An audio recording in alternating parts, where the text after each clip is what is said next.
और रूस के मुद्दे पर नेटो में मतभेद, मॉस्को पर कार्रवाई को लेकर असहमति बनी है और अमेरिका का अखबार का बड़ा दावा है जहां पर पोलैंड, बाल्टिक देशों और रूस पर सख्त रूस के पूर्ण बहिष्कार पर सहमति बनी है। फ्रांस, जर्मनी, तुर्की शांति समर्थन में शामिल होंगे कहा गया है। तो रूस के मुद्दे पर नेटो में मतभेद की खबरें सामने आ रही है। मॉस्को पर कार्रवाई को लेकर असहमति है।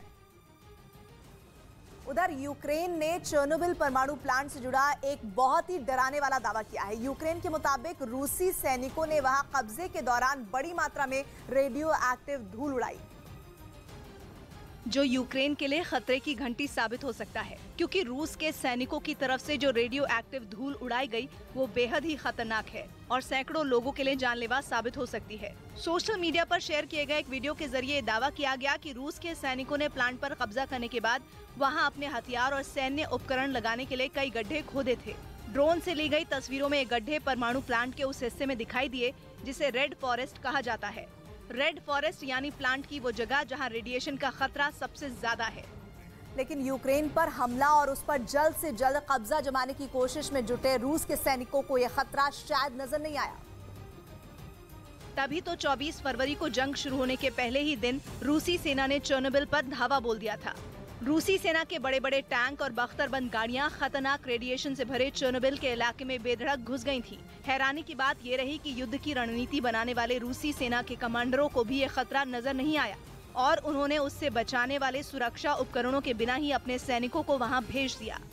और करीब 1 महीने तक चेर्नोबिल परमाणु प्लांट पर कब्जा जमाए रखने के बाद कुछ दिनों पहले ही रूस की सेना वहां से भाग खड़ी हुई, क्योंकि दावा किया गया कि रेडियो एक्टिव धूल के संपर्क में आने वाले सैकड़ों रूसी सैनिक रेडिएशन का शिकार हो गए, जिसके बाद उनमें से कई सैनिकों की तबियत बुरी तरह खराब हो गई।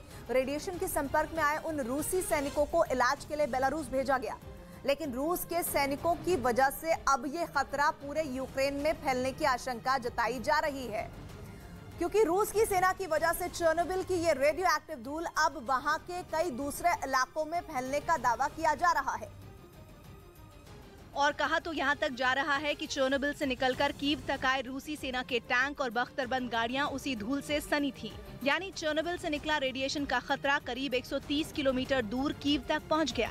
और अगर इस दावे में सच्चाई है तो ये यूक्रेन के लोगों के लिए किसी सुलगते बम से कम नहीं, क्योंकि जहाँ जहाँ चेर्नोबिल की रेडियो एक्टिव धूल पहुँची होगी वहाँ के लोग रेडिएशन की चपेट में आ सकते हैं और इसी खतरे की आशंका यूक्रेन ने भी जताई। और यूक्रेन को लेकर अमेरिकी रक्षा अधिकारी ने बड़ा दावा किया है। अमेरिका के मुताबिक यूक्रेन पर रूस की पकड़ कमजोर होती जा रही है। अमेरिकी अधिकारी ने दावा किया है कि कीव और चर्नीव इलाके पर रूसी सेना का कब्जा पूरी तरह से हट गया है। अमेरिका का यह भी दावा है कि मारिउपोल में पर भीषण हमले के बाद